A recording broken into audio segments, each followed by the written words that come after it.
আপনার আমার জন্য এটাই হইতে পারে শেষ মাহফিল। আপনি আমি বাড়িতে ফিরা যাইতে পারবো কিনা তার কোনো গ্যারান্টি নাই। দেখেন না, সেই দিন দেখলাম একজন যুবকের বিয়া কালকে হবে, কালকে ওই ছেলেটার বিয়া। হায় রে, কালকে বিয়া হইব, কিন্তু আজকে সেই মার্কেট করেছে, অনেক টাকার পাঞ্জাবি কিনেছে, অনেক সুন্দর সুন্দর শু কিনছে রে। কালকে বিয়া, বড় আনন্দ। কিন্তু হঠাৎ করে আল্লাহর বান্দা হার্ট স্ট্রোক কইরা দুনিয়ায় থেকে চলে যা। যুবক রে, এই জন্য মৃত্যুর কোনো গ্যারান্টি নাই।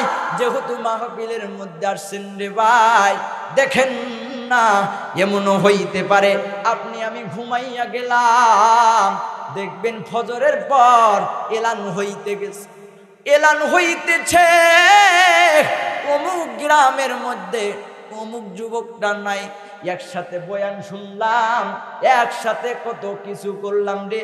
শোনা যাবে আপনি আর আমি দুনিয়াইতে নাই। কেমন করে ঘুমাও মানুষ, ফজর করে কাজা,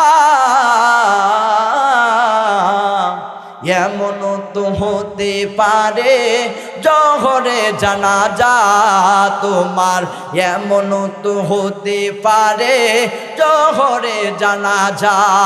কেমন করে ঘুমাও মানুষ, ফজর করে কাজা,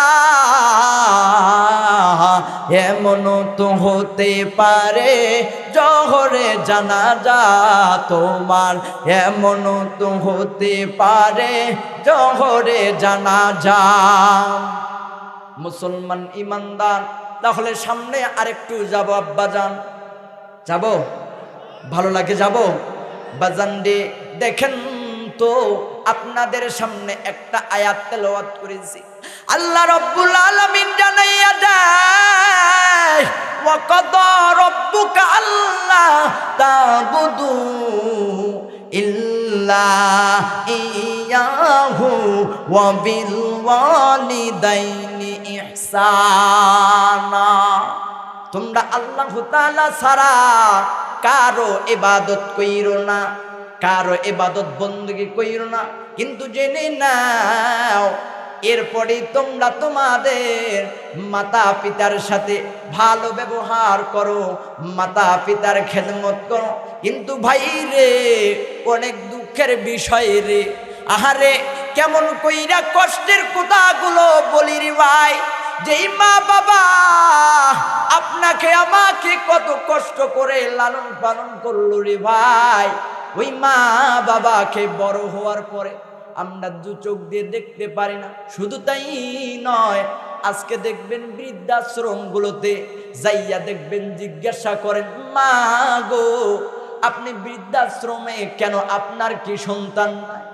জিজ্ঞাসা করার সাথে সাথে কান্না করে, রে বাবা আমার সন্তান বড় বড় জায়গায় চাকরি করে, কিন্তু বাবারে তারা আমাকে খাওয়াইতে পারে না, তাই বলে আমাকে বৃদ্ধাশ্রমে রাখছে। কিরে যুবক, আজকে মা বাবাকে কেমন কইরা কষ্ট দাও, মনে কি ব্যথা জাগে না? ওই মা তো কেমন জানেননি, আরে মা কেমন জানেননি?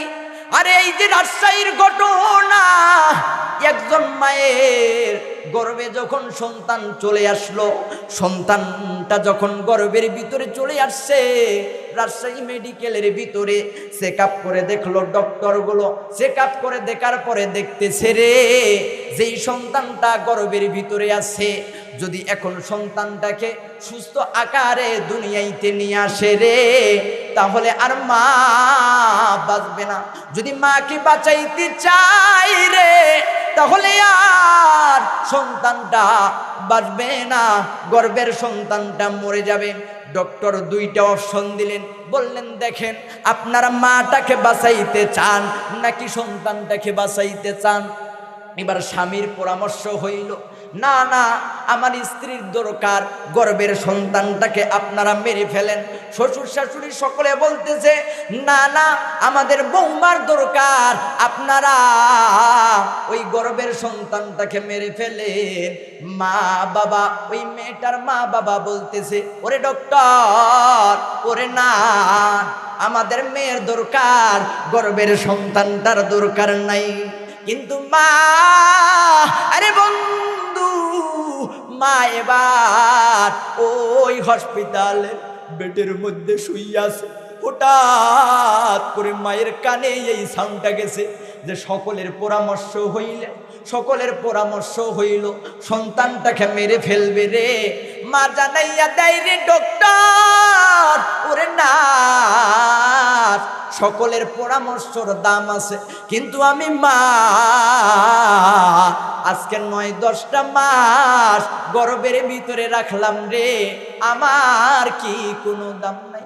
এবার ডক্টর আর নার্সগুলো গেছে মাটার কাছে, বোন রে তোমার বলো, তোমার কি পরামর্শ, তুমি কি বলতে চাও, তোমার গর্ভের সন্তানটাকে বাঁচাইতে চাও নাকি তুমি বাঁচতে চাও? মা ডাক দিয়া বলি রে ডক্টর, এরে ডক্টর, আজকে 24টা বছর যাবত আমি দুনিয়ার সব কিছু দেখলাম, স্বামীর সংসার কিছুটা করলাম, মায়ের আদর সোহাগ পাইলাম, কিন্তু আমার গর্ভের ছোট্ট সন্তানটা রে, সে দুনিয়ার মুখ দেখে তোমাদের পায়ে পইরা যায়।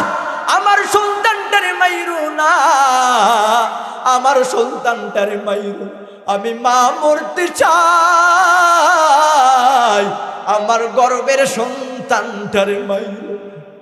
আরে যুবক, ওই মাটাকে কেমন কইরা কষ্ট দাও, একবারও কি মায়া লাগে না? মাটা খেয়ে রাইখা রাতের গভীর আধারে, বুড়া মা খেয়ে রাইখা, আহারে বাবা খেয়ে রাইখা গভীর রাতে আপেল কমলা লিয়া আইসো, আপেল কমলা লইয়া বাড়িতে আইসো, আসার পরে একাই একাই স্ত্রীর সাথে খাইতেছো। এরে যুবক, একবার কই মায়া লাগে না? যেই মাটা একটা আপেল মানুষ দিছে রে, নিজে না খাইয়া 3 দিন ডাকছে, 4 দিন ডাকছে, আমার বাবাটা আইবে তারপর খাওয়াবো।